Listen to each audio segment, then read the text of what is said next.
the EVs are actually way older as compared to the gasoline-based car or ICE car. More conventionally, you will heard them ICE vehicle, ICE, which is internal combustion engine vehicle, ICE vehicles. The second fact, or which everyone would be much more familiar, considering that you all are from a graduation background. So usually the ICE vehicle have a lot of freely moving parts or mechanically moving parts, which generates a lot of friction, which generates a lot of heat, which creates a lot of noise. So on an average, an ICE vehicle will have around 2000 or more than 2000 moving part as compared to only 20 up to 20 or a little bit more than 20 moving components. That is one of the main reasons at which basically becomes the reason of making the electric powertrain way more efficient as compared to the ICE vehicle. In upcoming slides, we will see those numbers and we will go through this point in detail again. So majorly this whole presentation is going to cover on those facts itself.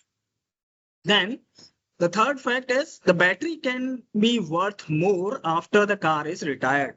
Now, this statement can be a little bit misleading that how can a battery be more worthy once we have decided to discard it.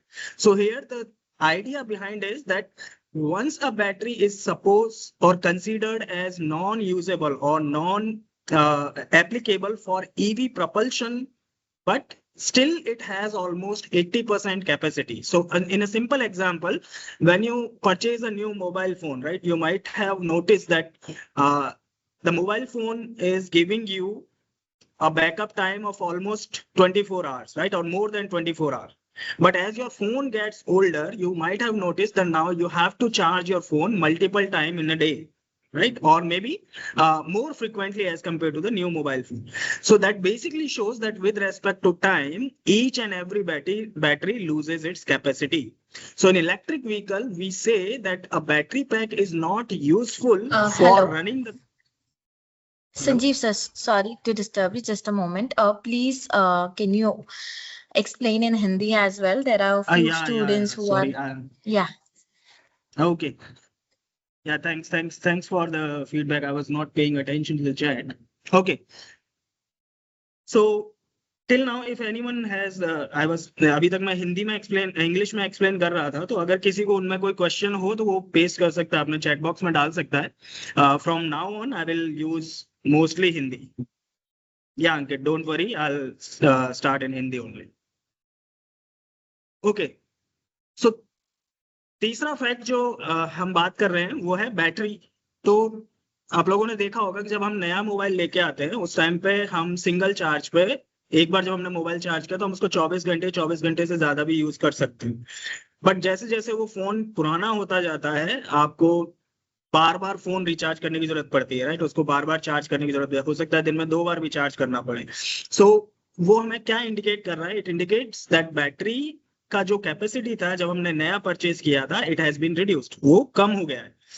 तो electric vehicle के case में हम कहते हैं कि अगर battery की capacity 80% आ जाती है, यानी कि बैटरी अगर 20% अपनी कैपेसिटी लूज कर देती है, तो हम उस बैटरी पैक को बोलते हैं कि अब ये व्हीकल चलाने के काम का नहीं है. तो यहाँ 2 ऑप्शन है, या तो मैं बैटरी पैक बदल दूं या फिर मैं अपना व्हीकल बदल दूं, right.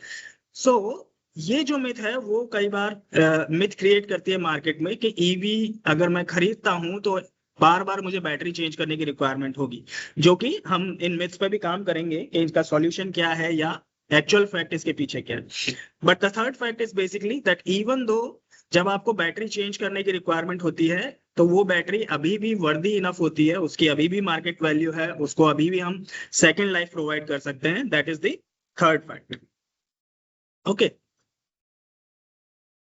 Now, before moving into even further details, let me ask you some questions, or more importantly, ये कुछ questions हैं जो आपको अपने दिमाग में रखने हैं, और जब आप इस सेशन के थ्रू जा रहे हैं तो आपको इन questions का आंसर एक बार अपने दिमाग में सोच के रखना है, राइट. सो ये केवल एक questions हैं जो कि आपकी क्यूरियोसिटी को बढ़ाने के लिए हैं, ताकि आपका एक स्टार्टिंग पॉइंट है कि हम इलेक्ट्रिक व्हीकल में किन पॉइंट्स पे कहाँ क्वेश्चंस हम रेज कर सकते हैं, क्या हमारे. So these questions are basically related to your life only, your day to day life.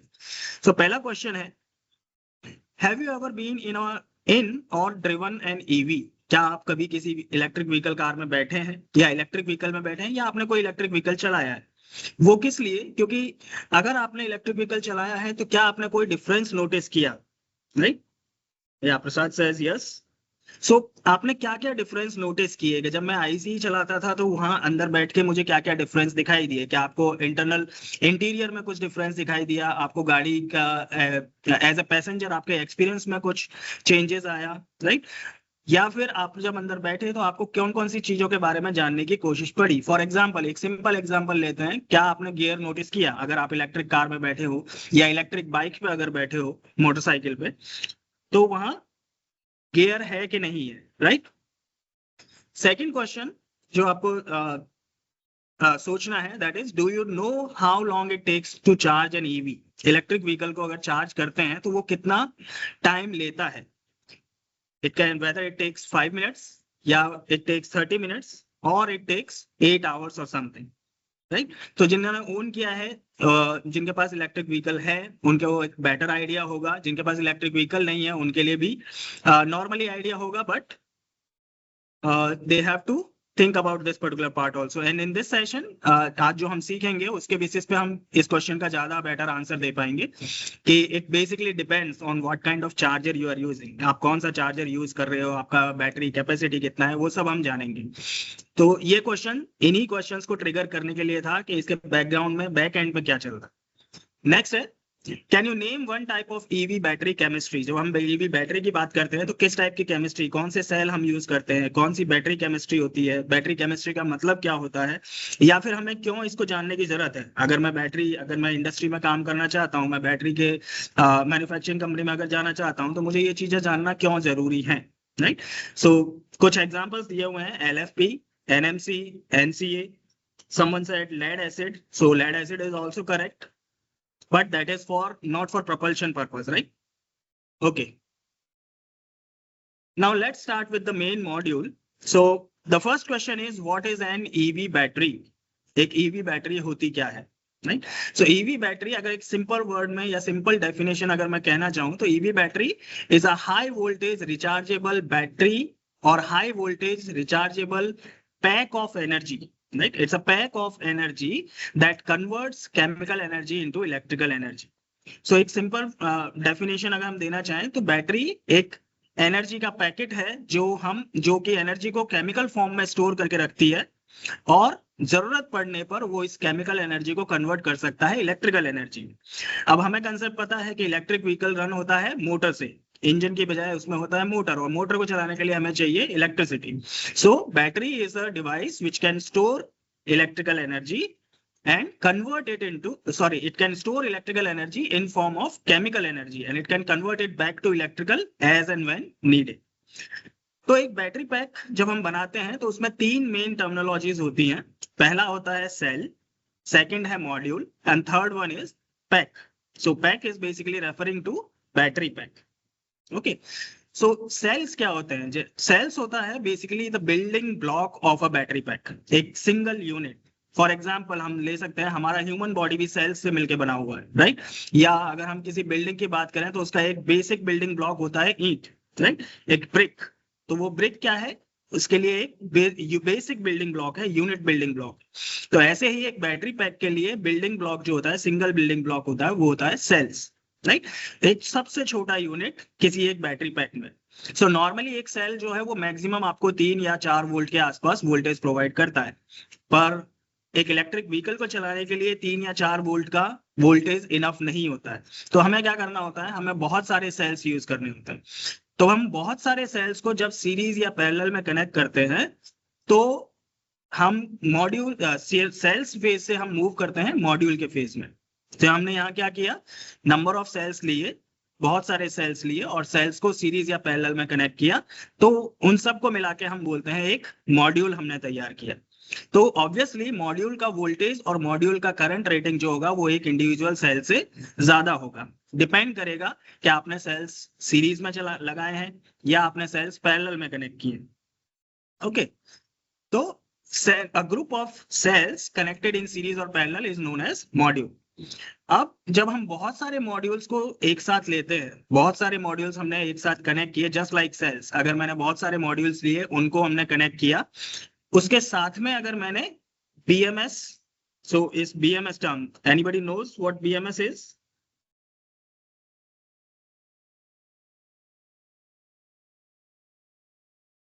What is the meaning of BMS? कोई जानता है तो बेटर है, अदरवाइज ये हम कवर भी करेंगे। हाँ, बैटरी मैनेजमेंट सिस्टम, ऑलमोस्ट सभी को।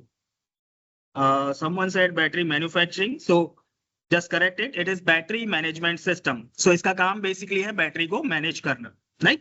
तो अगर मैं एक मॉड्यूल लूं, एक या दो मॉड्यूल एक साथ लेता हूं और उसके साथ में BMS को इंटीग्रेट कर दूं, BMS कनेक्ट कर दूं और उसके साथ बैटरी पैक का कूलिंग सिस्टम अगर कनेक्ट कर देता हूं, तो वो बन जाता है कंप्लीट बैटरी पैक, राइट। तो ये डिफरेंस समझना जरूरी है कि केवल ग्रुप ऑफ मॉड्यूल्स को हम बैटरी पैक नहीं बोलते हैं। बैटरी पैक होता है group of modules in conjunction with BMS and the cooling system, right. So यहां तक आपका नीचे इमेज भी आप देख सकते हो। तो जैसे अगर देखा है तो हमारे स्लाइड में एक यूनिट सेल, अब यहाँ पे सेल भी अलग अलग टाइप के हो सकते हैं हमारे पास, उसको हम बेसिकली फॉर्म फैक्टर बोलते हैं। हमारे पास सिलेंड्रिकल सेल हो सकता है, हमारे पास प्रिज्मेटिक सेल हो सकता है, या पाउच टाइप सेल हो सकता है। हम सिलेंड्रिकल सेल आपने देखा होगा जो AA टाइप की या AAA सेल्स जो आप टीवी के रिमोट में यूज करते हो, उस टाइप का सिलेंड्रिकल सेल आता है। प्रिज्मेटिक सेल आपका जिसमें लेंथ होती है, विड्थ होती है और हाइट होती है, राइट, वो प्रिज्मेटिक सेल है। और अगर आप पाउच टाइप सेल की बात करो तो पाउच टाइप सेल जो आपके मोबाइल फोन्स में होता था, आजकल तो मोबाइल फोन बेसिकली ग्लूड आते हैं, आप बैक कवर ओपन नहीं कर सकते, बट पुराना फोन अगर देखा हो नोकिया का या उनका, जिसमें हम बैटरी निकाल सकते थे, तो वहां जो सेल होता है वो हमारे पास होता है पाउच टाइप से। लैपटॉप्स में भी हम यूज करते हैं, लेकिन कई जगह सिलेंड्रिकल भी यूज होता है। ओके, तो एक बैटरी पैक होता क्या है, आई होप सबको ये समझ में आ गया होगा। नाउ एक वीडियो पे हम जाएंगे जो बैटरी पैक के मेन कंपोनेंट्स हमें बताएगा कि what are the major components that are included in a battery pack. Okay, so this is the individual, ये एक इंडिविजुअल सेल है, यहाँ पे बहुत सारे सेल्स रखे हुए हैं, अलग अलग कैपेसिटी के हो सकते हैं। अब अगर इस वीडियो में देखें तो ये जो सेल है वो फॉर्म फैक्टर मैंने जैसे बताया था, तो ये कौन से फॉर्म फैक्टर के हैं, ये है हमारे पास prismatic cell, right. Prismatic cell है, so they have a certain height, they have a certain width and they have a certain yeah, they have a certain height, they have a certain width and they have a certain depth to it, right। लंबाई, चौड़ाई और गहराई। तो ये है हमारे पास prismatic cell. अब प्रिज्मेटिक सेल की अपनी कुछ रेटिंग हो सकती है। फॉर एग्जांपल यहाँ जो सेल्स दिख रहे हैं उनकी रेटिंग है almost 280 ampere hour, 314 ampere hour, 587 ampere hour, 628 ampere hour. That means एक सिंगल सेल इतना करंट हमें देख सकता है 1 घंटे के लिए, एम्पियर आवर, राइट। सो 628 एम्पियर आवर बेसिकली मींस अगर मैं इस सेल से 628 एम्पियर का करंट ले रहा हूं तो ये मुझे 1 घंटे तक बैटरी बैकअप देगा before it becomes 0% charge, right. So it can provide, so there are different cells that are, अलग अलग रेंज के सेल हमारे पास अवेलेबल है, 280, 314। नॉर्मली हम अगर अपने ईवी में एप्लीकेशन में बात करें तो वहां हमारे पास 150 का भी आता है, 50 एम्पियर का, एम्पियर आवर की भी आता है। ओके, सो ये हमारे पास इंडिविजुअल सेल है जो बेसिक बिल्डिंग ब्लॉक की हम बात कर रहे थे।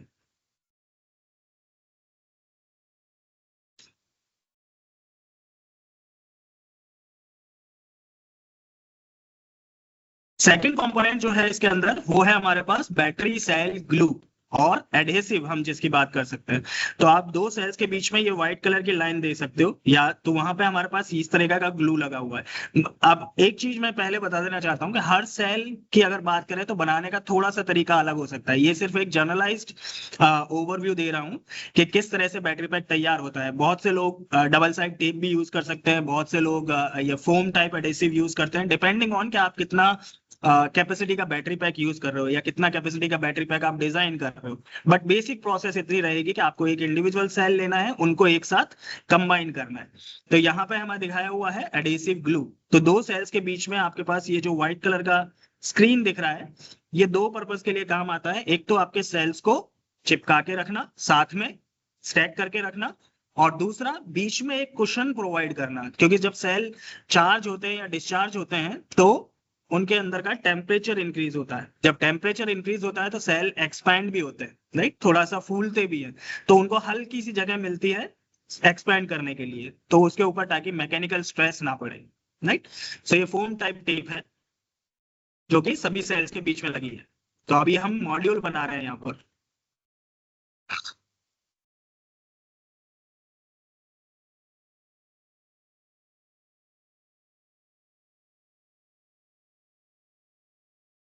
नाउ थर्ड मेन कंपोनेंट है यहाँ पर एंड प्लेट। अब अगेन ये एक स्पेसिफिक बैटरी मॉड्यूल है जिसमें अलग से एंड प्लेट, एल्यूमिनियम की एंड प्लेट अलग से यूज की हुई है। अदरवाइज बेसिक आइडिया क्या है कि हमें एक केसिंग चाहिए, एक हमारे पास आउटर केस होना चाहिए जिसके अंदर हम बहुत सारे सेल को फिट कर पाए, राइट। तो यहाँ आउटर केस प्री बिल्ट नहीं है, यहाँ पर दो एंड प्लेट हमने यूज करी है और उन दो एंड प्लेट्स को कंप्रेशन के लिए हम यूज करेंगे, राइट। तो ये एल्यूमिनियम की एंड प्लेट्स हैं। वजन कम रखने के लिए, इनको हल्का रखने के लिए कोरोगेटेड बनाया हुआ है, सॉलिड नहीं है, राइट। तो यहाँ आप देख सकते हो वीडियो में एंड में हमारे पास एंड प्लेट्स लगी हुई है। तो ये एंड प्लेट क्या काम करती है, ये एंड प्लेट रखती है इनको स्टैक्स को परमानेंट रखने के लिए, फिक्स रखने के लिए, मैकेनिकल कंप्रेशन बनाए रखने के लिए कि बहुत ज्यादा ना फूले। क्योंकि जब हम बैटरी चार्ज कर रहे हैं या डिस्चार्ज कर रहे हैं तो अगर इस पर कोई स्ट्रेस नहीं रखेंगे तो रेगुलरली धीरे धीरे टाइम बाय टाइम सेल्स जो है वो बहुत ज्यादा फूलना शुरू हो जाएंगे। तो एक कंप्रेसिव फोर्स बना के रखता है इसके बैटरी पैक के मॉड्यूल के ऊपर। नेक्स्ट यहाँ पर दिया हुआ है स्टील स्ट्रैप। अगेन केवल एंड प्लेट लगाने से हमारे पास बैटरी पैक कंप्लीट नहीं होगा, हमें स्टील की फ्रेमिंग और चाहिएगा, स्टील का स्ट्रैप और चाहिएगा जो कि इन सारे सेल्स को कंबाइन करके रख सके, एक साथ जोड़ के रख सके। तो यहाँ हमने उन्हीं स्टील स्ट्रैप्स का यूज किया है, बट ये जो पोर्शन है जो डायरेक्ट बैटरी के पास आ रहा है उसको हमने इंसुलेटेड रखा है, राइट। उस पर एक इंसुलेशन टेप लगा हुआ है, इंसुलेशन किया हुआ है।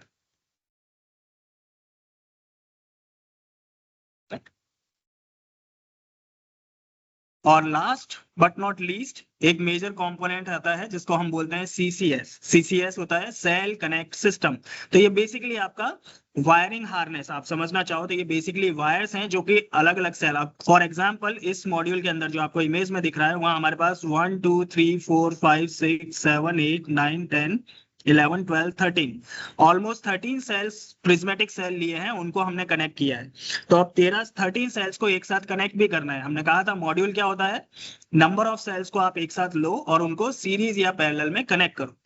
तो इंडिविजुअली कनेक्ट करना होगा तो हमारे पास बार बार वेल्डिंग, या मैनुअली अगर मैं इसे कनेक्ट करने बैठूंगा तो टाइम टेकिंग होगा, प्रिसीजन कम होगी, या गलती होने के चांसेस ज्यादा होते हैं। तो इसकी बजाय एक सिस्टम तैयार किया गया है जिसको बोलते हैं सीसीएस, जो आज के टाइम में एक तरह से स्टैंडर्ड है। हर बैटरी मैन्युफैक्चरिंग कंपनी एक तरह से सीसीएस ही यूज करती है। तो सीसीएस है सेल कनेक्ट सिस्टम। ये एक सिस्टम है जो कि सेल्स को, बहुत सारे सेल्स को सीरीज या पैरेलल में कनेक्ट करने के काम आता है। नॉर्मली आप इसको बस बार भी बोल सकते हो, लेकिन अगर बस बार बोलते हो तो वो सिर्फ पावर डिलीवरी के काम आएगा। यहाँ कि इनका काम केवल पावर डिलीवरी नहीं है, इनका काम सेंसर्स का डेटा भी देना भी है। तो इस बैटरी पैक में आप ये जो वायर देख रहे हैं, रेड कलर के ब्लैक कलर के वायर जा रहे हैं, ये बेसिकली आपका डेटा देते हैं, बीएमएस को डेटा प्रोवाइड करते हैं about the voltage of individual cell, about the current of individual cell, about the temperature of individual cell, right। तो ये तीन तरह की इंफॉर्मेशन हमें हर सेल से चाहिए होती है। तो ये आपका है सीसीएस जो कि सारे सेल्स को सीरीज या पैरेलल में, और ये लास्ट का एंड टर्मिनल है जहां पे आपका अल्टीमेट पॉजिटिव, इस मॉड्यूल का पॉजिटिव या नेगेटिव टर्मिनल बन के आएगा।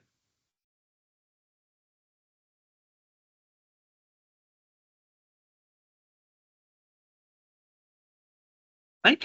तो ये सारा, और बीच में आप ये ब्लू कलर का जो गैप देख रहे हैं, ये बेसिकली आपका प्रेशर रिलीज वाल्व है। अगर किसी रीजन से किसी एक सेल में प्रेशर बहुत ज्यादा बन जाता है, यानी ओवर हीट हो गया, वो बहुत ज्यादा फूलने लग गया, उसके अंदर बहुत सारी गैस बन गई, तो उस गैस को, अगर वो गैस रिलीज नहीं हुई तो वो एकदम से बैटरी पैक या मॉड्यूल को एक्सप्लोड करेगा।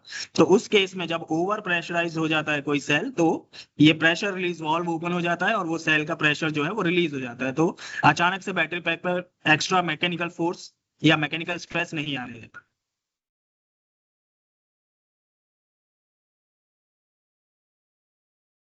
ठीक। आगे ये इसका असेंबली है, जो कि हम एक अलग वीडियो में देखेंगे। तो ये completely automation, automated assembly line है, जहाँ पे रोबोट जो है वो मॉड्यूल सेल उठाएगा, सेल उठा के मॉड्यूल क्रिएट करेगा, फिर मॉड्यूल की टेस्टिंग होगी, इस तरह से। तो धीरे धीरे नेक्स्ट स्लाइड्स में हम पैक करेंगे। अभी ये समझ सकते हैं कि हम एक बैटरी पैक को ओपन किया, और बैटरी पैक को जब ओपन किया तो उसमें से हमने एक मॉड्यूल बाहर निकाला, और उस मॉड्यूल को हम देख रहे हैं। Okay, now moving on next. अब ये मॉड्यूल बनता कैसे है? अब तक आपने देख लिया कि हमने मॉड्यूल में कौन कौन से कंपोनेंट्स लगते हैं, मॉड्यूल में मेन कंपोनेंट्स कौन कौन से होते हैं। तो अब देखते हैं कि उस बैटरी मॉड्यूल को ऑटोमेटिकली बनाया कैसे जाता है, सेम असेंबली लाइन जो मैंने अभी दिखाई थी।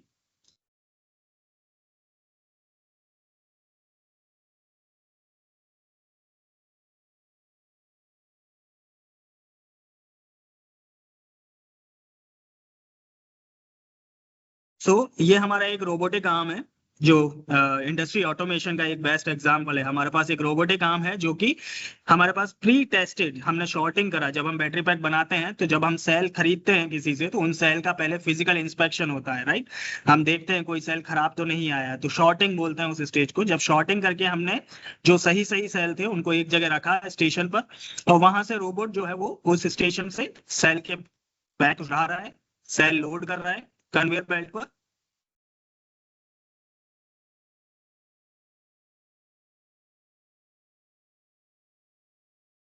Right, pile up the empty tray. Then next, a laser surface basically cleans the surface of your cell. जो सेल आपने लिया है वो बेसिकली क्लीनिंग है। अगेन ये डिपेंड करता है कि आप कितना प्रिसीजन से वो मैन्युफैक्चर कर रहे हैं, राइट। तो it depends on manufacture to manufacture कि कौन सा स्टेप आपकी असेंबली में है, कौन सा स्टेप असेंबली में नहीं है। बट ये एज पर स्टैंडर्ड, ये मिनिमम स्टेप्स हैं जो कि फॉलो होने चाहिए जब भी आप बैटरी पैक असेंबल कर रहे हो, या मॉड्यूल जब आप क्रिएट कर रहे हो। So second, cell larger surface जो है हम उसको क्लीनिंग करते हैं। देन सेल को फ्लिप करते हैं ताकि दूसरी साइड भी हमारे पास क्लीन हो सके। फिर हर सेल का हमें डेटा रिकॉर्ड करना होता है, राइट। फॉर एग्जांपल के सेल कहाँ से आया, किस बैच का बना हुआ है, उस सेल का सीरियल नंबर कितना है, उस डेटा को रिकॉर्ड किया जाता है, ताकि हर मॉड्यूल में आप बैटरी पैक को जब आप बैटरी पैक मार्केट में चला जाता है और उसमें अगर कोई इश्यू होता है, तो आप उसको बैक ट्रैक कर पाओ कि ये सेल कब बना था या कहाँ से आया था।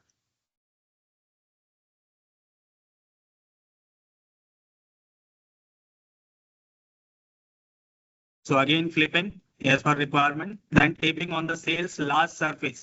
Again जो एडिसिव टेप की हमने बात करी थी, तो अब जब नंबर ऑफ सेल्स को एक साथ कनेक्ट करना होगा तो बीच में हमने टेपिंग अलाउ किया।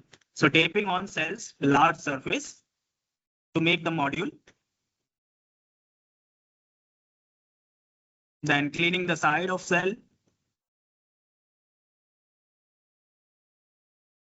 Then rechecking the polarity. Polarity check करना जरूरी क्यों है? हमने कहा था कि नंबर ऑफ सेल्स को हमें सीरीज या पैरेलल में कनेक्ट करना होता है हमारी रिक्वायरमेंट के हिसाब से, कि हमें कितना करंट चाहिए, कितना हमें वोल्टेज चाहिए। तो सीरीज और पैरेलल, सीरीज का मतलब होता है कि एक सेल का पॉजिटिव दूसरे सेल के नेगेटिव से कनेक्ट हो, तो हमें इस चीज का ध्यान रखना होता है कि पोलैरिटी सही है या नहीं, तो इसलिए वो पोलैरिटी चेक। देन एक बार सब पर टेपिंग हो चुका, पोलैरिटी चेक हो गई, अब उन सेल्स को स्टैक किया जाएगा मॉड्यूल बनाने के लिए, राइट।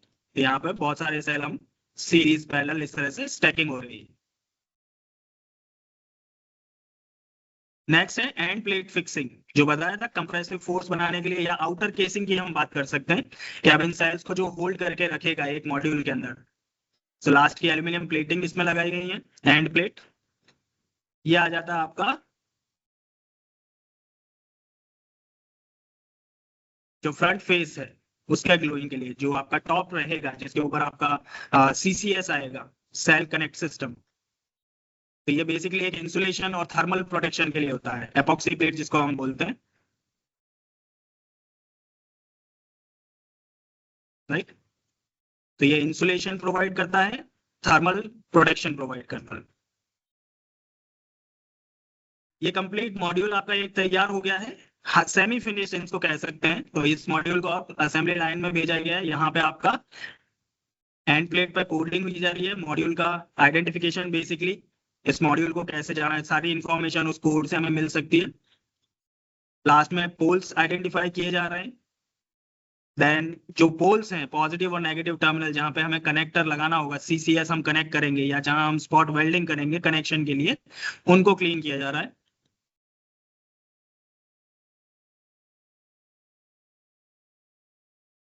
लास्ट में हमने CCS इंस्टॉल किया जो डिस्कस किया था। CCS इंस्टॉल होने के बाद में इनका स्पॉट वेल्डिंग या लेजर वेल्डिंग की जाती है ताकि वो परमानेंटली उस पर फिक्स हो सके, right. So this is your module welding.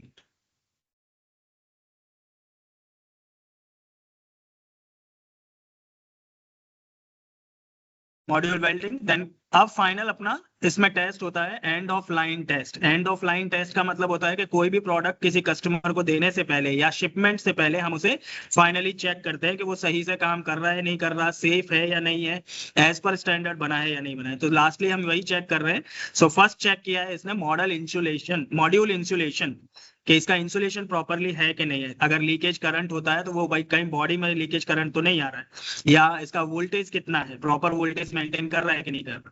तो इन सब टेस्ट को हम बोलते हैं EOL टेस्ट। EOL का मतलब होता है end of line test, line के एंड में जो टेस्ट होने चाहिए या आगे शिपमेंट से पहले जो टेस्ट होते हैं उसे बोलते हैं एंड ऑफ लाइन टेस्ट। अब इसमें बहुत सारे टेस्ट हो सकते हैं, आपका ओवर करंट हो सकता है, आपका इंसुलेशन चेक हो सकता है, पीक करंट हो सकता है, वोल्टेज चेक हो सकता है, आपका इंटरनल रेजिस्टेंस चेक हो सकता है, या आपका वेल्डिंग पॉइंट का जो रेजिस्टेंस है उसका टेस्ट हो सकता है।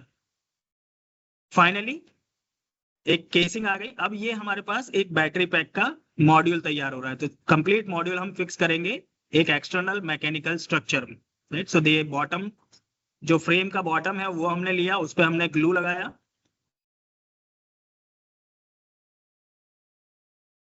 मॉड्यूल जो हमने प्रिपेयर किया था उसको वहां भेजा, ये एक मॉड्यूल, ऐसे ही दूसरा मॉड्यूल भी आ जाएगा। तो ये बन गया एक कंप्लीट बैटरी पैक जिसमें हमने 2 मॉड्यूल यूज किए हैं और एक मॉड्यूल में लगभग 13 सेल हैं। तो पूरे बैटरी पैक में हमारे पास लगभग 26 सेल हैं, राइट। सो फार में उनको मैकेनिकली जो भी नट बोल्ट हैं वो उनको टाइट किया गया, वायरिंग हार्नेस इंस्टॉल हुई। अब ये डिफरेंट टेस्टिंग स्टेशंस है, राइट, अलग अलग। यहाँ पे हमारे पास एंड ऑफ लाइफ टेस्ट हो रहे हैं, कहीं पे इंसुलेशन टेस्ट हो रहा है, कहीं पे टेम्परेचर टेस्ट हो रहा है, कहीं वोल्टेज टेस्ट होगा, कहीं कूलिंग टेस्ट होगा। तो ये डिफरेंट टेस्टिंग स्टेशन है end of life complete battery pack का या मॉड्यूल का आप कह सकते हैं।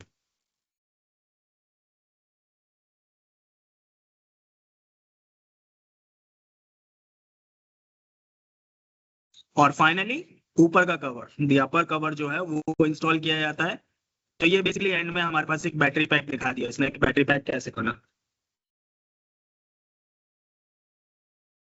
अब बॉक्स IP67 टेस्टिंग, IP67 ये बेसिकली बताता है कि आपने जो केस बनाया है वो या बैटरी पैक या मॉड्यूल जो आपने बनाया है वो वाटर कितना वाटर रेजिस्टेंस है, राइट। उसमें कहीं लीकेज तो नहीं है, या उसमें कितना डस्ट प्रोटेक्टेड है। तो IP67 इज बेसिकली और standard rating that is given, जो एक प्रोडक्ट को दी जाती है, जो कि एक सर्टेन वाटर सबमर्शन का हुआ, पानी के अंदर डुबो के टेस्ट होता है, या पानी की जो बौछार होती है, फुहार स्प्रिंकल की अगर बात करें तो उस हिसाब से IP65, 67, 68 इस तरह से रेटिंग दी जाती है।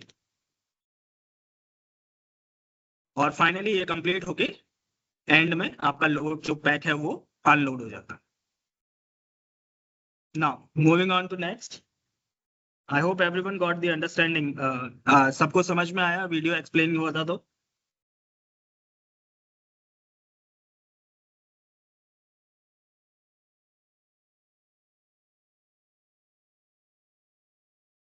ये वही है, ओके। और ओके, थैंक यू। सो अब फाइनली बैटरी पैक, तो हम उसको बोल सकते हैं कि वो हमारे पास एक मॉड्यूल था, अब उस मॉड्यूल से कंप्लीट बैटरी पैक कैसे तैयार होता है, ये उसका स्टेप जो एक्चुअल में वो एनिमेटेड एक वर्जन था, ये एक्चुअल कंपनी का एक है सेल लोडिंग। सारे स्टेप्स ये थोड़ा सा फास्ट है बट समझने के लिए है। ये ग्रुपिंग हो गया, large surface adhesive, then stacking, then putting the adhesive on the top surface. All process automated. हाँ, बहुत सी जो मेजर मैन्युफैक्चरिंग कंपनीज है वहाँ ऑटोमेटेड है। अगर इंडिया की अगर बात करें तो वहाँ सेमी ऑटोमेटिक माना जा सकता है, जहाँ पे बहुत से काम जैसे शॉर्टिंग हुआ या आपका स्टैकिंग हुआ, ये कुछ स्टेप्स मैनुअली चलते हैं। आप अगर वेल्डिंग की अगर बात करो, छोटे बैटरी पैक बनाने वाली जो छोटी छोटी कंपनियां हैं वो मैनुअल स्पॉट वेल्डिंग या मैनुअल लेजर वेल्डिंग का भी यूज करती है। सो अगर बड़ी कंपनीज में जाओगे तो वहां मेनली आपका ऑटोमेटेड ही मिलता है। Right, final insulation from the top, ये आपका प्रेशर बार। और अब ये बैटरी पैक, ये है मेन डिफरेंस। वहाँ लास्ट मॉड्यूल, लास्ट वाला जो वीडियो था वो मॉड्यूल के लिए था क्योंकि वहां हमने बीएमएस इंटीग्रेट नहीं किया था।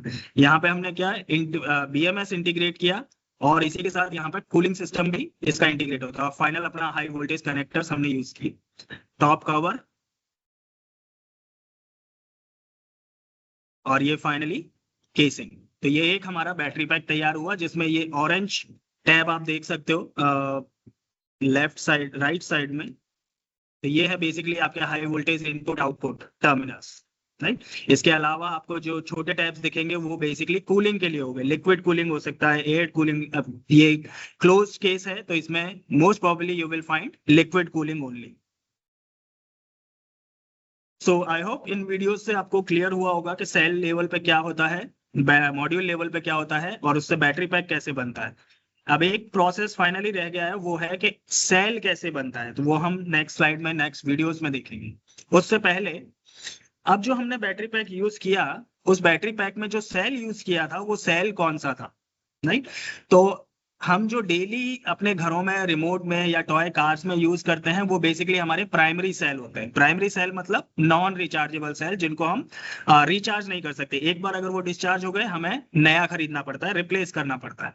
जबकि हम इलेक्ट्रिक व्हीकल के एप्लीकेशन में ऐसा नहीं कर सकते, हमें ऐसा बैटरी पैक चाहिए जिसको हम रिचार्ज कर सके, हमें बार बार थ्रो ना करना पड़े उसे। तो उसके लिए हम जो सेल्स यूज करते हैं उनको हम बोलते हैं सेकेंडरी सेल्स। और आज के टाइम में जो बहुत ही कॉमनली जो सेकेंडरी सेल यूज किए जाते हैं ईवी एप्लीकेशन में, उनमें आता है आपका LFP और NMC। राइट, उसके अलावा लिथियम कोबाल्ट ऑक्साइड जो है वो भी काफी पॉपुलर है। और सॉलिड स्टेट जो है वो अभी अंडर डेवलपमेंट है, ये हम कह सकते हैं कि अंडर रिसर्च चल रहा है। ये टेक्नोलॉजी अभी इतनी डेवलप नहीं हुई है कि हम उसको मास प्रोड्यूस कर पाए at affordable rate. Right, affordable price में हम उसको प्रोड्यूस कर पाए, इस स्टेज में अभी नहीं है। सो ये चार मेनली हम बैटरी पैक केमिस्ट्रीज को यूज करेंगे। सो पहला आता है lithium cobalt. So lithium cobalt oxide, इसके बेसिकली एडवांटेज का हम कहाँ यूज करते हैं, we are using them in mobile phones, we are using them in laptops. तो बेसिकली ये जो होगा पाउच टाइप सेल होगा। Right, rather than being a prismatic और सिलेंड्रिकल सेल, ये है पाउच टाइप सेल लैपटॉप्स के लिए या फोन के यूज के लिए। एडवांटेज क्या है, it is very high in energy density, compact and light weight. But disadvantage क्या हो जाता है, लोअर सेफ्टी प्रोफाइल, यानी कि ये ज्यादा टेम्परेचर चेंज को एक्सेप्ट नहीं कर पाएगा। राइट, इजीली फूल सकता है। Right, not ideal for EV pack building, ये सेफ नहीं है। क्योंकि हम ईवी की अगर बात करें, किसी भी व्हीकल को आपको अगर कॉमर्शियल पर्पस के लिए बेचना है तो उसमें सेफ्टी सबसे बड़ा कंसर्न होता है, whether it is safe for the driver, whether it is safe for the passengers और not. So lithium cobalt oxide is not a stable chemistry. Right, इसकी केमिस्ट्री इतनी स्टेबल नहीं है, इतना सेफ नहीं है कि हम उसे ईवी एप्लीकेशन में यूज करते हैं। Second, NMC। तो NMC का अगर हम यूज करते हैं, NMC है निकल मैग्नीज कोबाल्ट। सो लिथियम निकल मैग्नीज कोबाल्ट ऑक्साइड, ये इसका केमिकल कंपोजिशन होगा। इसके स्ट्रेंथ्स क्या है, it has high energy density, high power density. इसका मतलब छोटे साइज में बहुत सी एनर्जी स्टोर कर सकता है, छोटे साइज में ज्यादा पावर, ज्यादा वोल्टेज प्रोवाइड कर सकता है। यानी कि NMC का बना सेल हल्का भी होगा और साइज में छोटा भी होगा। गुड साइकिल लाइफ यानी कि इसको बहुत ज्यादा बड़ा, अभी हम आगे की स्लाइड्स में समझेंगे साइकिल लाइफ क्या होती है। तो इसकी जो साइकिल लाइफ है वो ज्यादा होती है as compare to lithium cobalt oxide. इसके भी कुछ लिमिटेशंस हैं। वो लिमिटेशन क्या है? It requires precise thermal management system. आपका थर्मली स्टेबल नहीं है। आपका जो थर्मल मैनेजमेंट सिस्टम लगाओगे, बीएमएस लगाओगे, it should be very accurate. इसका टेम्परेचर मेंटेन करके रखना बहुत जरूरी है, right? It contains cobalt, which is a supply risk, which is a rare earth material basically. Next is LFP, lithium iron phosphate, right? Lithium iron phosphate oxide. इसका strength ये हम use कर रहे हैं। अब एग्जांपल्स में भी हमने देखा है कि लिथियम, निकल, मैग्नीज, कोबाल्ट कौन यूज कर रहा है? टेस्ला यूज करता है, बीएमडब्ल्यू यूज करता है, निसान लीफ यूज कर रहा है। सिमिलरली लिथियम आयन फॉस्फेट की बात करें तो बीवाईडी, टेस्ला, ये सब क्या कर रहे हैं? एलएफपी का यूज कर रहे हैं। तो ये दोनों केमिस्ट्रीज जो है इसीलिए बहुत ज्यादा पॉपुलर है, because they are being utilized very popularly, very commonly in EV application. Right? So again, इसके advantage, it is safe. The most biggest advantage of LFP is it is the safest chemistry. ये सबसे safe chemistry है पूरे lithium ion family में। जो भी lithium ion cells की family है उसमें LFP सबसे ज्यादा safe होती है, with a decent energy density, with a decent power density, right? And a decent life cycle also. But इसके भी कुछ डिसएडवांटेज, इसकी एनर्जी डेंसिटी एनएमसी से कंपैरेटिवली कम होता है, बट बिकॉज ये सेफ है इसलिए ज्यादा प्रेफर किया जाता है। एनर्जी डेंसिटी अगर इसकी कम है, इसका मतलब सेम एनर्जी स्टोर करने के लिए बैटरी पैक जो बनेगा वो बड़ा बनेगा, इसका साइज जो होगा वो ज्यादा होगा, इसका वजन जो होगा वो भी ज्यादा होगा। नेक्स्ट फ्यूचर, अगर नेक्स्ट जनरेशन बैटरीज की बात करें तो वो है हमारे पास सॉलिड स्टेट बैटरीज। तो बेसिक आइडिया क्या है कि सेल में जो हमारे 4 मेन पार्ट होते हैं, जिसमें हम इलेक्ट्रोड होता है, 2 इलेक्ट्रोड होते हैं, एनोड और कैथोड, एक सेपरेटर होता है और एक हमारे पास आ जाता है इलेक्ट्रोलाइट। तो सॉलिड स्टेट बैटरीज में ये 3 कंपोनेंट तो सेम है। आपके पास इलेक्ट्रोड 2 इलेक्ट्रोड होंगे, एनोड एंड कैथोड। आपके पास सेपरेटर होगा, बट जो इलेक्ट्रोलाइट है वो लिक्विड या पेस्ट होने की बजाय वो सॉलिड स्टेट का होगा। इसके एडवांटेज क्या है? It has a possibility, it has a promising chance that solid state batteries का एनर्जी कैपेसिटी जो होगा वो आज के एलएफपी बैटरी से लगभग डबल होगा, यानी कि वो सेम साइज का बैटरी पैक आपको डबल रेंज दे सकता है, राइट? सेम साइज का बैटरी पैक आधे वजन में आपको मिल सकता है, राइट? सो रेंज इंक्रीज होगी। बट अभी इश्यू क्या है? ये इसकी टेक्नोलॉजी डेवलप नहीं है, यानी ये इतना सस्ते में नहीं मिलता आपको। अगर मैं सॉलिड स्टेट बैटरी आज के टाइम में अवेलेबल है, बट अगर मैं सॉलिड स्टेट बैटरीज कार में लगाना शुरू कर दूं तो उनकी कॉस्ट और भी ज्यादा बढ़ जाएगी, राइट? सो इसका डेवलपमेंट होना बाकी है, डेवलपमेंट के बाद इसका कॉमर्शलाइजेशन होना बाकी है। सो होपफुली बाय 2027 और 2030 we will have these solid state batteries in the market for commercial purpose only, right? So in limitation you can see it is expensive to manufacture, still pre-commercial scale. So अभी भी ये large scale production अभी इसका start नहीं हुआ। So अभी तक जितना कंपैरिजन किया था, ये टेबल सिर्फ उसी को एक समराइज दे रही है, समरी करती है। यहाँ पे हमारे पास आ गया एनर्जी डेंसिटी। अगर क्वांटिटेटिवली देखा जाए तो लिथियम मैग्नीज ऑक्साइड जो है उसका एनर्जी डेंसिटी, तो 1 किलो का अगर मैं लिथियम मैग्नीज बैटरी लेता हूं तो उसके अंदर हमें कितना पावर मिलेगा? 120 वॉट आवर का एनर्जी मिलेगी, 120 वॉट आवर की। उसी की जगह पे अगर मैं उसी सेल को एलएफपी का बनाऊं, लिथियम आयन फॉस्फेट का, तो वो दे सकता है मुझे range up to 160 watt hour per KG. NMC even better, 220 watt hour per KG. Nickel cadmium, nickel cobalt aluminium 260. Then solid state batteries as a future technology, it can, with the same 1 kg battery pack, you can store energy up to 400 watt hour also, right? Cycle life is also improving. So अगर मैं इन सबको compare करूं तो इस हिसाब से हमारे पास, अगर सेफ्टी की बात करें तो देखो सबसे सेफ हमारे पास आता है LFP। तो इसी वजह से यहाँ पे हम 2 व्हीलर में या इलेक्ट्रिक व्हीकल के केस की अगर बात करें तो वहां हमारे पास बेटर चॉइस बन जाता है LFP और NMC, with a decent voltage rating, with a decent energy density, with a decent number of cycle, with safety also. Okay. So you can see LFP and NMC are today's dominant EV chemistry. Solid state battery promises 2 times energy density with enhanced safety. Okay.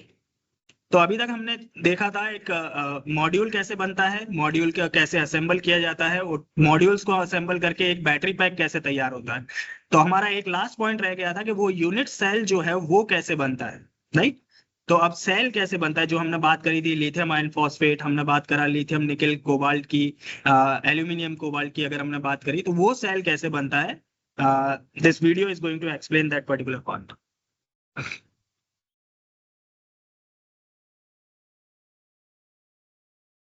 तो यहाँ पे सबसे पहले material हम feed करते हैं। तो किसी भी सेल में जैसा मैंने बताया, एक होता है इलेक्ट्रोड, दो इलेक्ट्रोड होते हैं जिसमें से एक को बोलते हैं एनोड, एक को बोलते हैं कैथोड। तो एनोड और कैथोड, अगर हम लिथियम आयन की बात करें तो उसका एनोड जो होगा वो लिथियम का बना होगा, और कैथोड जो होता है, कैथोड जो है वो लिथियम का बना होगा। एनोड जो होता है नॉर्मली ग्रेफाइट होता है, नॉर्मली कार्बन का बना होता है। तो हमें ग्रेफाइट लेना होगा जिसका हमें इलेक्ट्रोड बनाना होगा, या लिथियम का हमें पेस्ट बनाना होगा। तो वो सारे रॉ मटेरियल पाउडर फॉर्म में हमारे पास आते हैं, उसको हम मिक्स करते हैं, और मिक्सिंग स्टेशन पे जब हम मिक्स करते हैं तो उससे हमारे पास बनता है स्लरी, राइट। ये जो ब्लैक कलर का पेस्ट, आपको ग्रे कलर का पेस्ट दिख रहा है, इसको हम बोलते हैं स्लरी। मिक्सिंग स्टेशन में हम उसको मिक्स करते हैं एडेसिव के साथ में, और उससे एक स्लरी बनती है। स्लरी के फिर हम कोटिंग करते हैं। तो आपको नीचे जो ये कॉपर कलर का प्लेट दिख रहा है, ये बेसिकली एक इलेक्ट्रोड है, कॉपर का इलेक्ट्रोड है, जिसके ऊपर हमने लिथियम, जो कार्बन है उसका हम, जो लिथियम आयन है उसका हमने पेस्ट कोटिंग किया है एक इक्वल थिकनेस के साथ। सो कोटिंग करने के बाद ये जाता है ड्राइंग के लिए। इसको हम एक ओवन के थ्रू प्रेस करते हैं, जहां से हम मॉइस्चर को इसमें से निकालना चाहते हैं। मॉइस्चर निकालने के बाद ये जाता है रोलर्स के थ्रू, रोलिंग में, उसको हम बोलते हैं कैलेंडरिंग। सो कैलेंडरिंग जो है वो मेक श्योर करता है कि आपका जो स्क्रीन की थिकनेस है, ये जो मटेरियल आपने लगाया है इसकी मटेरियल की थिकनेस बराबर रहे। क्योंकि अगर थिकनेस कम ज्यादा होगी तो वो हीटिंग पॉइंट जनरेट करता है, सेल कहीं से गर्म होगा कहीं ठंडा होगा, इक्वली डिस्ट्रीब्यूट नहीं होगा करंट। तो उसको उसको मिनिमाइज करने के लिए हमें कैलेंडरिंग करना होता है, जहां वो रोलर्स के थ्रू जाके इक्वल थिकनेस में लेयर बनाता है। कैलेंडरिंग के बाद में हमारे पास आता है कटिंग, राइट। तो पूरा हमारे पास एक चौड़ी शीट थी कॉपर की, उसमें से, और उनके बीच में एक गैप था, तो वहां से हमने उनको कटिंग किया ताकि हम एंड इलेक्ट्रोड बना सकें। तो कटिंग होने के बाद इनके रोल्स बनाए जाते हैं। अब ये आपका एक कंप्लीट रोल बना हुआ है। इस रोल के साथ में हम क्या करते हैं फिर, वाइंडिंग। वाइंडिंग मतलब अब हम उसको लेंथ में कट करते हैं। अभी हमने विड्थ के थ्रू कट किया था, अब लेंथ में कट करेंगे। फॉर एग्जांपल, अगर मैं लिथियम आयन सिलेंड्रिकल सेल की बात करूं, तो एक बहुत popular lithium ion cylindrical cell होता है जिसको बोलते हैं लिथियम 18650, राइट। 18650 का मतलब होता है कि जो सिलेंडर बनेगा उसकी थिकनेस, उसका डायामीटर जो होगा वो 18 mm का होगा, और उसकी जो लेंथ है या हाइट है वो होगी 65 mm। तो उस थिकनेस को बनाने के लिए, उस डायमीटर को बनाने के लिए हमें एक रोल बनाना पड़ता है। तो उस रोल में कितने टर्न्स होंगे कितना नहीं होगा, तो उसके लिए हमें वाइंडिंग की जरूरत पड़ती है। तो यहाँ अगर चेक किया जाए तो ये कंप्लीट एक रोल बना है। इसके आगे यहाँ पे एक छोटा सा टैब छोड़ा जाता है। ये टैब बेसिकली आपका करंट कलेक्टर, क्योंकि सेल में जैसे ही एनर्जी, इलेक्ट्रिसिटी जनरेट होगी तो इस इलेक्ट्रिसिटी को हमें बाहर, सेल से बाहर देना है, एक्सटर्नल सर्किट के थ्रू भेजना है। तो उसके लिए ये आपका कनेक्टर बनता है, एंड टर्मिनल बनता है। अच्छा, इसमें एक प्रोसेस रह गया है, जैसे इलेक्ट्रोड बनाया, अभी इसमें सिर्फ एक इलेक्ट्रोड दिखाया गया है। इसी तरह से दूसरा इलेक्ट्रोड होगा जहां पे ग्रेफाइट की लेयरिंग होगी, यानी एक तरफ आपका कैथोड तैयार होगा, एक तरफ आपका एनोड तैयार होगा। एक कन्वेयर बेल्ट होगी या असेंबली लाइन होगी जिसपे आपका सेपरेटर फिल्म चलेगी, राइट। और उन तीनों की लेयर लेके, जैसे सबसे नीचे हुआ अपना एनोड, फिर उसके ऊपर आएगी सेपरेटर फिल्म, और उसके ऊपर आएगा कैथोड। इन तीनों को एक साथ लेके उसका रोल बनाया जाता है। यहाँ पे सिर्फ एक इलेक्ट्रोड अभी दिखाया गया है, वरना बेसिकली जब रोल बनेगा तो उसमें 3 या 5 लेयर होती हैं। फॉर एग्जांपल, आपका सेपरेटर, फिर आपका इलेक्ट्रोड, फिर सेपरेटर, फिर आपका कैथोड, फिर आपका अगेन एक सेपरेटर, राइट। फिर उन पांचों लेयर्स को मिला के एक रोल बनाया जाता है। ये एग्जाम्पल है आपका पाउच टाइप सेल का। पहले सिलेंड्रिकल सेल था, ये आपका पाउच टाइप सेल। और अगेन यहाँ कॉपर का आप देख सकते हो, ये जो टैब निकला हुआ है वो आपका करंट कलेक्टर टैब है, राइट। एनोड और कैथोड का इलेक्ट्रोड। फिर ये सारे पाउच आपके, जो भी आपने सेल्स रोलिंग की है, उनको स्टेशन पे दिया जाता है, और इनको फिर अब एक मेटेलिक केसिंग के अंदर डाला जाता है। प्रिज्मेटिक सेल हुआ वो मेटेलिक होगा या प्लास्टिक का होगा, पीवीसी का हो सकता है। अगर सिलेंड्रिकल की बात करें तो आपके पास मेनली मेटल का केस होता है जिसके अंदर ये इलेक्ट्रोड फिट किए जाते हैं। ये एग्जांपल है प्रिज्मेटिक। तो आउटर केस जो है मेटल का वो है। फिर वेल्डिंग, उसको सील किया जाता है पूरे बैटरी पूरे सेल को। इसके बाद उनको ड्राई किया जाता है, बेक किया जाता है, और फिर इलेक्ट्रोलाइट फिल किया जाता है। तो अभी तक हम जैसे बात कर रहे थे एलएफपी, एनएमसी, इनमें जो इलेक्ट्रोलाइट होता है वो लिक्विड फॉर्म में होता है। तो इसको फिल किया जाता है सेल के अंदर। फिर इसको कुछ टाइम के लिए तो उसको वैक्यूम फिलिंग भी होती है बेसिकली। तो वैक्यूम क्रिएट किया जाता है सेल के अंदर। उसके बाद इलेक्ट्रोलाइट फिल किया जाता है ताकि जो इलेक्ट्रोलाइट है वो अच्छे से डिस्ट्रीब्यूट हो सके पूरे सेल के अंदर, कहीं पे भी एयर पॉकेट ना रहे। राइट। तो इलेक्ट्रोलाइट फिल किया जाता है। फिर यहाँ पे आपका टेस्ट, सेल्फ टेस्ट हो गया। अब अगेन आपका ये एंड ऑफ लाइन टेस्टिंग चल रही है। राइट। इस पर टर्मिनल्स। तो इस तरह से आपका एक सेल बन के तैयार हो जाता है जब एंड ऑफ लाइन आपका टेस्टिंग कंप्लीट होती है। राइट। क्वालिटी चेक हो गया और फाइनली स्टोर करने के लिए। So I hope this gives you a good idea about cell manufacturing also, not only at the battery level. तो एक बेसिक डिफरेंस सबको समझ में आ जाना चाहिए कि सेल अलग चीज है, बैटरी अलग चीज है, मॉड्यूल अलग चीज है। तो इसीलिए ये वीडियोस पे थोड़ा ज्यादा टाइम दिया गया था। ओके, नाउ सेशन की स्टार्टिंग में मैंने कहा था कि इलेक्ट्रिक व्हीकल जो है वो सॉरी बैटरी पैक जो है वो इलेक्ट्रिक व्हीकल का हार्ट होता है। तो this slide is all about that कि क्यों हम कहते हैं कि बैटरी इलेक्ट्रिक व्हीकल का हार्ट होता है। तो बहुत सारे परफॉर्मेंस पैरामीटर्स हैं इलेक्ट्रिक व्हीकल के, बहुत सारे ऐसे कैरेक्टरिस्टिक है जो सिर्फ बैटरी पे डायरेक्टली डिपेंड होती है। फॉर एग्जाम्पल एनर्जी सोर्स, या बैटरी से ही एनर्जी मिलती है। तो अगर बैटरी ही नहीं होगी तो आपका व्हीकल कितना भी अच्छा हो वो नहीं चलेगा। So first and foremost it is energy, it is the source of energy for an electric vehicle, right? Then second is it determines range. आपके बैटरी पैक पर डिसाइड होगा, आपका बैटरी पैक डिसाइड करेगा कि आपका व्हीकल सिंगल चार्ज में कितना range cover करेगा। अगर आपने कौन सी केमिस्ट्री यूज की है, आपने कितने सेल यूज किए हैं, आपने कितने सेल सीरीज में लगाए, कितने पैरेलल में लगाए, इसकी एनर्जी कैपेसिटी कितनी है, वो डिसाइड करेगा कि आपका व्हीकल कितना रेंज कवर करेगा single charge. Third one is drive performance. Drive performance का मतलब हुआ आप अगर स्पोर्ट्स व्हीकल बना रहे हो तो स्पोर्ट्स व्हीकल में आपको क्विक एक्सेलरेशन चाहिए, या आप अगर हैवी ट्रक बना रहे हो कॉमर्शियल लोड बेयरिंग के लिए, लोड आपको हैवी लोड ट्रांसपोर्ट करना है तो उसके लिए आप कोई ट्रक बना रहे हो। तो सबके लिए परफॉर्मेंस पैरामीटर्स अलग अलग होते हैं। कोई व्हीकल तेज चलना चाहिए, कोई व्हीकल तेज ना चले बट उसमें पावर ज्यादा होनी चाहिए। तो ये सब कौन डिटरमाइन करता है? आपका बैटरी पैक। तो स्पेशली बैटरी पैक डिजाइन किया जाता है। फॉर एग्जांपल अगर मुझे क्विक एक्सेलरेशन चाहिए तो मुझे ऐसा बैटरी पैक चाहिए जो फटाफट से करंट, बहुत ज्यादा करंट मुझे दे सके। राइट। अगर मुझे स्लो मूविंग लेकिन बहुत ही हैवी काम चाहिए, फॉर एग्जांपल इलेक्ट्रिक क्रेन अगर मुझे बनानी है या इलेक्ट्रिक ट्रक अगर मुझे बनाना है, तो उसका वोल्टेज लेवल ज्यादा होना चाहिए, उसका प्रेशर ज्यादा होना चाहिए। तो किसी भी व्हीकल की जो परफॉर्मेंस है, ड्राइव परफॉर्मेंस है, वो भी बैटरी पैक डिसाइड करता है। That's why it is heart of EV. The next point is it governs safety. एक मेजर एस्पेक्ट होता है, आपका मैकेनिकल स्ट्रक्चर तो है ही है but safety is also determined by your battery pack only. आपका बैटरी पैक जितना सेफली डिजाइन होगा आपका इलेक्ट्रिक व्हीकल भी उतना ही सेफ होगा ऑपरेट करने के लिए।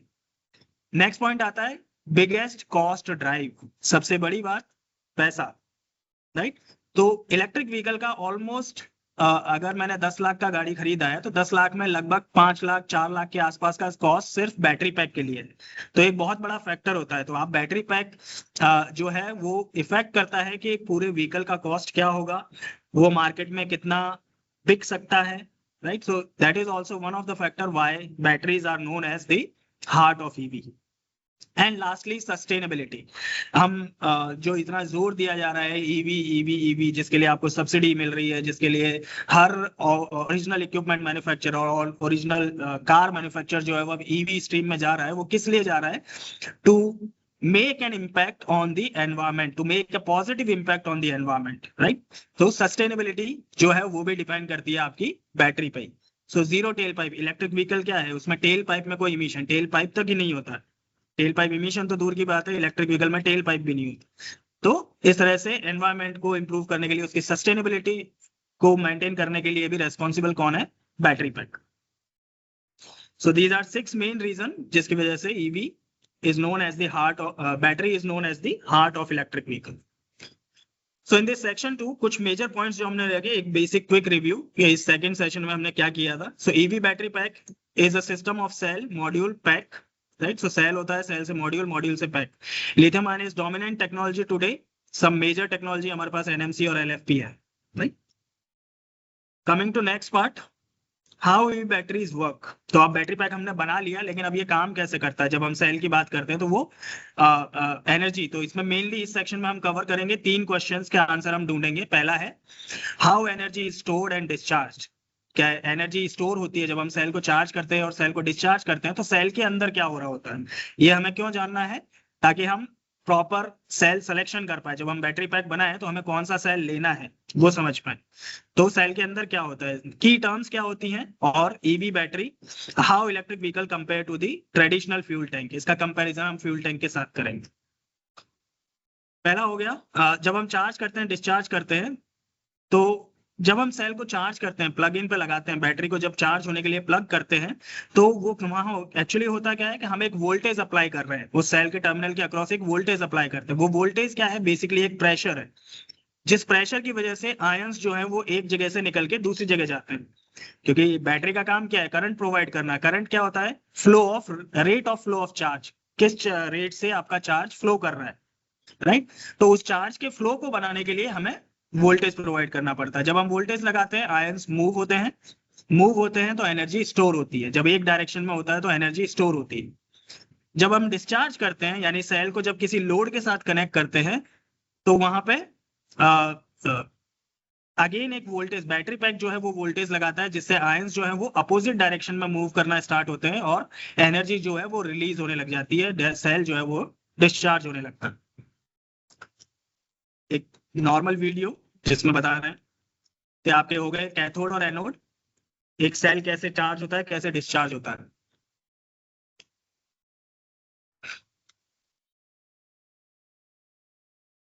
राइट, बीच में आपका इलेक्ट्रोलाइट, आपका इंसुलेशन बैरियर, सेपरेटर जिसको हम बोल रहे थे. सेपरेटर से लिथियम आयन मूव कर सकता है, लेकिन इलेक्ट्रॉन पास नहीं हो सकता. इलेक्ट्रॉन को सेल के बाहर से ही होके जाना पड़ेगा. तो जब आप कोई एक्सटर्नल सोर्स कनेक्ट करते हो चार्ज करने के लिए, तो लिथियम आयन वापस मूव करता है, यहाँ पर स्टोर हो जाता है, राइट. लिथियम आयन एक एनोड से दूसरे एनोड की तरफ वापस आ रहे हैं, एक इलेक्ट्रोड से दूसरे इलेक्ट्रोड की तरफ. जब फुल्ली चार्ज हो जाता है, ये मूवमेंट बंद हो जाता है, और जब डिस्चार्ज करना होता है, करंट की डायरेक्शन चेंज हो जाती है और आयंस का मूव भी अपोजिट डायरेक्शन में हो जाता है. तो हम चाहते हैं इलेक्ट्रॉन्स, जितने ज्यादा इलेक्ट्रॉन हो वो बाहर से जाए, इस बल्ब के थ्रू जाए, वरना बल्ब जलेगा नहीं, right. Coming next, some basic terminologies, कुछ की टर्म्स. जब हम बैटरी पैक की बात करते हैं तो कौन से की टर्म्स हमें याद रखने होते हैं. पहला हो गया कैपेसिटी, जो हमने बात करी थी, एनर्जी कैपेसिटी, राइट. तो कैपेसिटी बेसिकली डिटरमाइन करता है कि आपका बैटरी पैक, जो आपका व्हीकल जो है वो कितना दूर जाएगा. ये बेसिकली आप अगर कंपेयर करो तो ये कितना बड़ा आपका फ्यूल टैंक है, तो जितना ज्यादा कैपेसिटी होगी उतनी ज्यादा दूर आप व्हीकल चला पाओगे. वोल्टेज की अगर बात करें तो ये बेसिकली डिटरमाइन करता है कि आप करंट कितना ज्यादा से ज्यादा दे पाओगे. जितना ज्यादा वोल्टेज, जितना ज्यादा प्रेशर होगा, उतना ज्यादा वोल्टेज आप करंट को दे सकते हो, उतना ज्यादा करंट आप मोटर को दे सकते हो. मोटर को ज्यादा करंट मिलेगा, इसका मतलब वो ज्यादा स्पीड पर रन करेगा. ज्यादा वोल्टेज मिलेगा, वो ज्यादा टॉर्क क्रिएट करेगा, राइट. रेंज की बात करें तो रेंज बेसिकली क्या होता है, अगर हम पेट्रोल व्हीकल की बात करें तो वहां हम रेंज या माइलेज हम जिसको बोलते हैं वो हम कहते हैं x किलोमीटर पर लीटर. इतना किलोमीटर, 50 किलोमीटर पर लीटर, 20 किलोमीटर पर लीटर, यानी 1 लीटर फ्यूल में वो कितना किलोमीटर कवर करता है. इलेक्ट्रिक व्हीकल्स में हम रेंज को कैलकुलेट करते हैं किलोमीटर्स पर वॉट आवर या किलोमीटर्स पर kilowatt hour. 1 kilowatt hour में वो कितना किलोमीटर चलता है.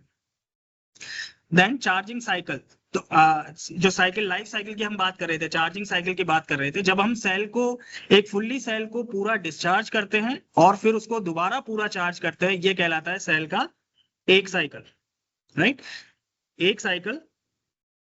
और इसी तरह से सेल अपने कैपेसिटी लूज करे उससे पहले उसको हम कितनी बार पूरा डिस्चार्ज और कितनी बार पूरा चार्ज कर सकते हैं, उसको हम बोलते हैं नंबर ऑफ लाइफ साइकिल. तो 2000 हमने नंबर देखा था या 1500 नंबर देखा था, वो ये बताता है कि सेल को चेंज करने से पहले आप उसको 2000 बार पूरा चार्ज कर सकते हो और 2000 बार पूरा डिस्चार्ज कर सकते हो, राइट। तो ये कुछ टर्मिनोलॉजीज हैं जब आप व्हीकल या बैटरीज के बारे में बात करते हो।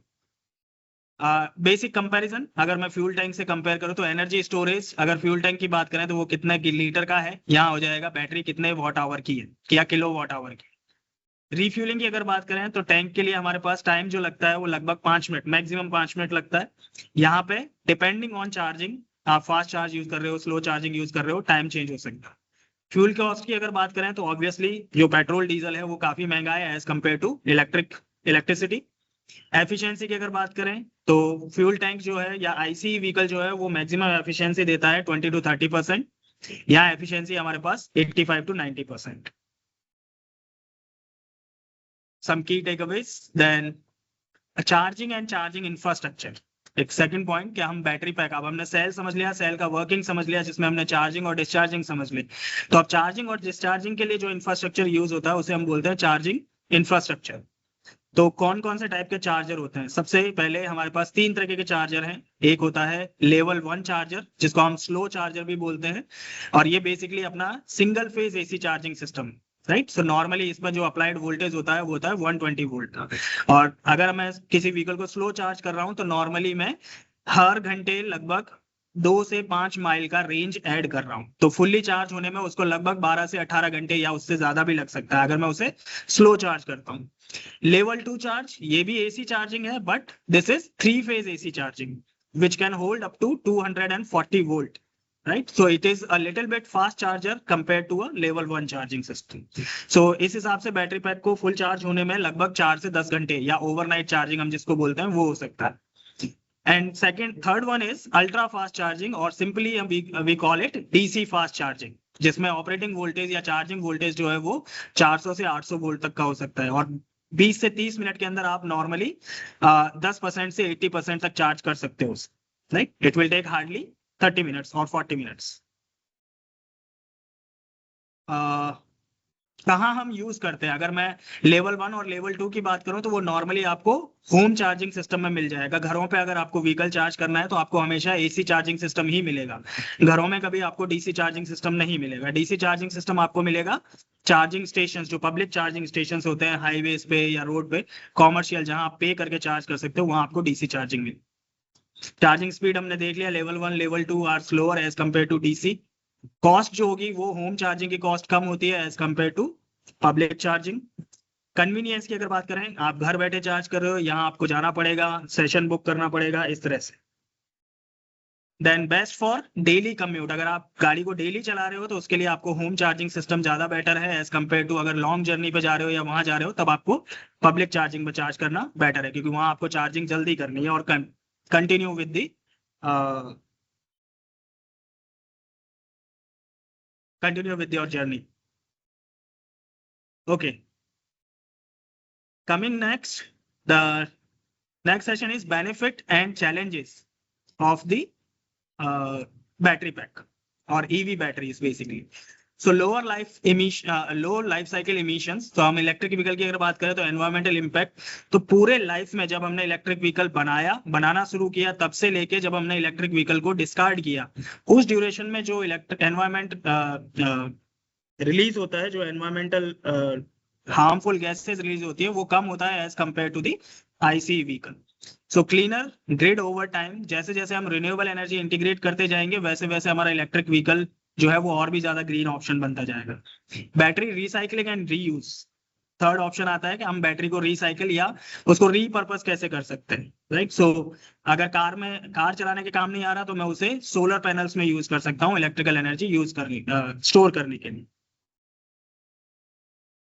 कॉस्ट ऑफ ओनरशिप, ये हमने देख ही लिया कि इलेक्ट्रिक व्हीकल की अगर बात करें तो जब हम गाड़ी खरीदते हैं उस टाइम पे इलेक्ट्रिक व्हीकल महंगा होता है, लेकिन जब हम गाड़ी को चलाते हैं उस टाइम पे इलेक्ट्रिक व्हीकल बहुत सस्ता होता है। तो हम गाड़ी को चलाते हैं over the duration for 10 years और 15 ईयर्स, तो काफी इकोनॉमिकल हो जाता है as compare to gasoline car, due to petrol price and regular maintenance. Due to जितना कम मूविंग पार्ट होंगे उतने ही कम मेंटेनेंस की रिक्वायरमेंट होगी, तो आपका ऑपरेशनल कॉस्ट भी कम होता है, मेंटेनेंस कॉस्ट भी कम होता है, आपका इनिशियल चार्ज थोड़ा एक्स्ट्रा होता है बैटरी की वजह से, but after 5 years or 2-3 years you can overcome that additional charge. So common concerns जो होते हैं वो क्या होते हैं कि चार्जिंग बहुत ज्यादा टाइम लेता है, जो मैंने बताया। तो डिपेंडिंग ऑन, मोस्टली आप डेली यूज के लिए अगर कर रहे हो तो आपको ओवरनाइट चार्जिंग का फैसिलिटी है, आप रात को प्लग इन चार्ज पे लगाकर सो और सुबह बैटरी आपको फुल्ली चार्ज मिलेगी। तो this is not one of the concern as of now with increasing speed, more powerful charging itself. The battery will wear out, battery खराब हो जाएगी, हम जितना ज्यादा चार्ज करेंगे डिस्चार्ज करेंगे बैटरी को हमें जल्दी जल्दी स्वैप करना पड़ेगा, तो वो नहीं है। नॉर्मली मैन्युफैक्चरर आपको 7 से 8 साल की वारंटी देता है, या फिर लगभग 1 लाख किलोमीटर तक की वारंटी देता है, और नॉर्मली बैटरीज जो है वो इस ड्यूरेशन को ओवर लास्ट करती है। तो 10 से 12 साल कोई चेंज करने की रिक्वायरमेंट नहीं होती, वो अपनी कैपेसिटी लूज करती है ऑलमोस्ट 1 या 2% हर साल। तो उस हिसाब से भी अगर देखा जाए तो 20% रिड्यूस होने में लगभग 10 साल लगेंगे। बैटरी कैंट बी रिसाइकल्ड, तो अब जैसे हम टेक्नोलॉजी बढ़ रही है उस हिसाब से ऑलमोस्ट 95% मटेरियल जो है वो हम रिसाइकल कर सकते हैं बैटरी पैक से। So now batteries are recyclable also. In the end the future of EV batteries, जो सॉलिड स्टेट बैटरीज की हमने बात करी थी, तो solid state battery replacing the liquid based electrolyte with the completely solid electrolyte, right. Example और एक नई केमिस्ट्री जो आ रही है वो है लिथियम सल्फर या sodium ion batteries, even more fast charging compatible batteries we are working on. So this is the future which is looking like for the battery pack, which can charge from 10% to 80% within 20 minutes. Second life application, so कैसे हम use कर सकते हैं उन sales को दूसरे second life के लिए, राइट। सो ग्रिड एनर्जी स्टोरेज के लिए हम यूज कर सकते हैं, घरों में पावर बैकअप के लिए हम यूज कर सकते हैं, या इंडस्ट्री में या कॉमर्शियली हम उनको यूज किया। फॉर एग्जांपल मैं इलेक्ट्रिक कार में यूज नहीं कर सकता, बट वो बैटरी पैक इलेक्ट्रिक रिक्शा में काम आ सकता है, राइट, या एनर्जी स्टोर करने के काम आ सकता है। Recycling and sustainability, the material recovery, now with improving technology we are capable to recycle up to 95% of the lithium ion batteries. Close loop manufacturing, ये वही है कि बैटरी जो बनाएगा वही उस बैटरी को रिसाइकल करेगा, और जो जब उसका लाइफ खत्म हो गया उस टाइम पे उसमें से मटेरियल 95% मटेरियल रिलीज रिकवर करना और उससे नए सेल बनाना। सो ये है cycle loop, close loop of battery manufacturing. Again, I am very happy to inform you all that the next webinar हमारा जो है वो सॉफ्ट स्किल पे है, जो आपको जैसे आज के सेशन में आपको ईवी के बारे में सारा कुछ पता चला, communication and soft skill, confidence, सबके बारे में आपको वो सेशन में पता चलेगा। And before I end, if you are interested, you want to join Tata IAS, your gateway is National Skills Test. तो नेशनल स्किल्स टेस्ट का मैंने लिंक भेज दिया है आपके चैट बॉक्स में, आप रजिस्टर कीजिए, फिर हमारी टीम आपसे कनेक्ट करके आपको गाइड करेगी कि what is national skill test, क्या क्या प्रोग्राम्स है। हम लोग स्टूडेंट्स को हेल्प करते हैं प्रिपेयर करने में भी, वेबिनार्स होते हैं, लेक्चर्स होते हैं यूट्यूब पे जो जिनमें हम सिखाते हैं कि क्या क्या आ सकता है national skill test. And then we and sir we are always welcoming at our campuses to all of you all. So yeah, on that note, I will end this session now. Please ensure before leaving, I'll wait for 5 minutes so that you all fill the feedback form. Everyone who has filled the feedback form will only receive the certificate. So ensure you fill the feedback form. Thank you so much, everyone.